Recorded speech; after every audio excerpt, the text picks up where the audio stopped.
সবাইকে স্বাগত জানাচ্ছি আমার আরেকটি জার্নিতে। আজকে আমরা টরন্টোর থেকে আমরা যুক্তরাষ্ট্রের নিউ ইয়র্কে যাব সড়ক পথে। পথিমধ্যে আমরা বাফেলোতে ওখানে থাকব 2 রাত। তো এরপরে আসলে আমরা পরবর্তীতে নিউ ইয়র্কের জার্নিটা পুরোটাই আমরা চেষ্টা করব তুলে ধরতে, ইমিগ্রেশন এবং বিভিন্ন অভিজ্ঞতা আপনাদের সাথে শেয়ার করব। আশা করছি সেই পর্যন্ত আমাদের সাথে আপনারা থাকবেন। আমরা টরন্টোর এজাক্সের মোতালেব ভাইয়ের বাসা থেকে যুক্তরাষ্ট্রের নিউ ইয়র্কের উদ্দেশ্যে রওনা দিয়েছি। সপ্তাহখানেক টরন্টোতে ছিলাম। নায়াগ্রা জলপ্রপাত, টরন্টো আইল্যান্ড সহ টরন্টোর সিটির আশপাশে অনেক জায়গায় ঘুরেছি। সেগুলো নিয়ে আলাদা এপিসোড তৈরি করার চেষ্টা করব। এই এপিসোডে কানাডার টরন্টো থেকে সড়ক পথে যুক্তরাষ্ট্রের নিউ ইয়র্ক শহরের দীর্ঘ জার্নি আমরা আপনাদের সাথে শেয়ার করব। ঢাকা থেকে এমিরেটস এয়ারওয়েজে করে কানাডায় আসার প্রথম পর্বে বলেছিলাম, বুকিংয়ে দেওয়া 5টি লাগেজের মধ্যে আমাদের একটি লাগেজ খুঁজে পাইনি। টরন্টোর পিয়ারসন এয়ারপোর্টে লাগেজ হারানোর ক্লেম করে আসছিলাম আমরা। হারানো সেই লাগেজ বাসায় ফেরার 6 ঘন্টা পর হাতে পেয়েছি। 3 ঘন্টা পরই এমিরেটস এয়ারওয়েজ কর্তৃপক্ষের কাছ থেকে লাগেজ প্রাপ্তির মেল পেয়েছি আমরা। 6 ঘন্টা পর এয়ারওয়েজ কর্তৃপক্ষ আমাদের হারানো সেই লাগেজটি বাসায় পৌঁছে দেন। সাথে লাগেজ না পাওয়ার কারণ সংবলিত একটি কাগজও ধরিয়ে দেন। আসলে এয়ারপোর্ট কর্তৃপক্ষ আমাদের লাগেজটি অধিকতর পরীক্ষা নিরীক্ষার জন্য আলাদা করে রেখেছিলেন। পরীক্ষা নিরীক্ষা শেষে মিষ্টিসহ লাগেজটি আমাদের বাসায় পৌঁছে দেন এয়ারওয়েজ কর্তৃপক্ষ।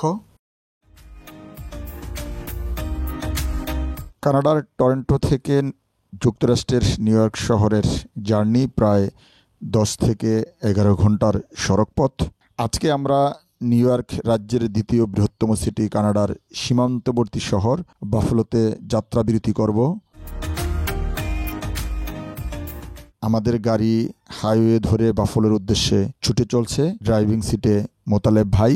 রাস্তায় অধিক যানজট না থাকলে বাফেলোতে আমাদের পৌঁছতে সময় লাগবে 4 ঘন্টার মতো। এর মধ্যে যুক্তরাষ্ট্রের ইমিগ্রেশনের ফর্মালিটিজ আছে।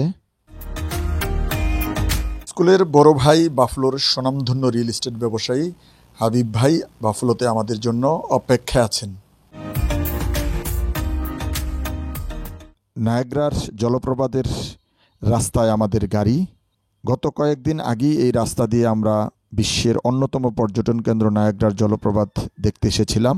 একই রাস্তা দিয়ে আজকে আমরা যুক্তরাষ্ট্রের বাফেলোতে যাচ্ছি। অন্টারিওর নায়াগ্রা এলাকার 2 পাশে বিস্তীর্ণ আবাদি জমি চোখে পড়ছে। বেশিরভাগ জমিতে আঙ্গুর চাষ করা হয়েছে।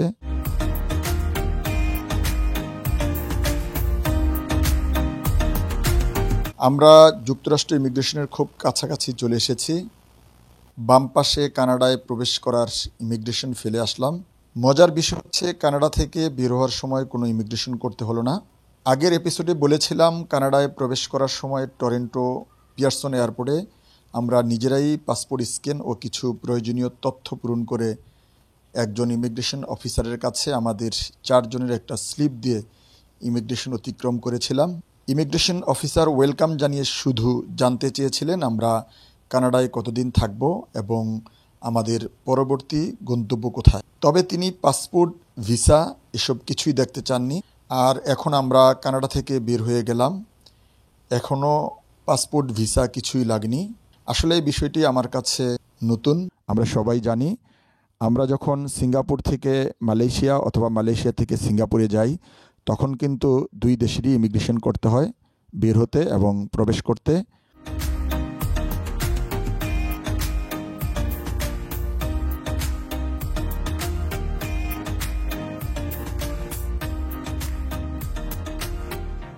যুক্তরাষ্ট্র প্রবেশের ইমিগ্রেশন দেখা যাচ্ছে। যে কোনো ইমিগ্রেশনের ছবি বা ভিডিও ধারণে নিষেধাজ্ঞা আছে, তাই আপাতত আমাদের ক্যামেরা বন্ধ থাকবে। ইমিগ্রেশন ক্রস করে আবার আপনাদের সাথে কথা হবে।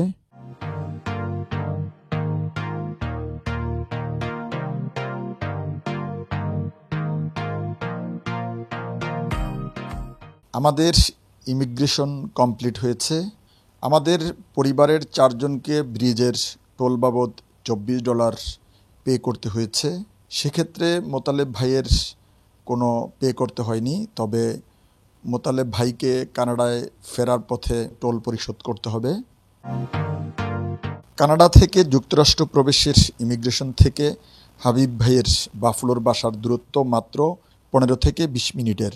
যেহেতু কানাডার টরন্টো থেকে সড়কপথে নিউ ইয়র্কে যেতে বাফলো হয়ে যেতে হয়, তাই আমরা পরিকল্পনা করেছি বাফলোতে 2 থেকে 3 দিনের যাত্রাবিরতি করব।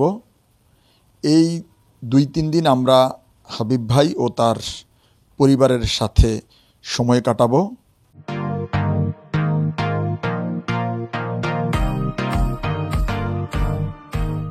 আমরা বাফলো শহর অতিক্রম করছি। যুক্তরাষ্ট্রের বাফলোর পথ ধরে আমাদের গাড়ি হাবিব ভাইয়ের বাসার খোঁজে ছুটে চলছে।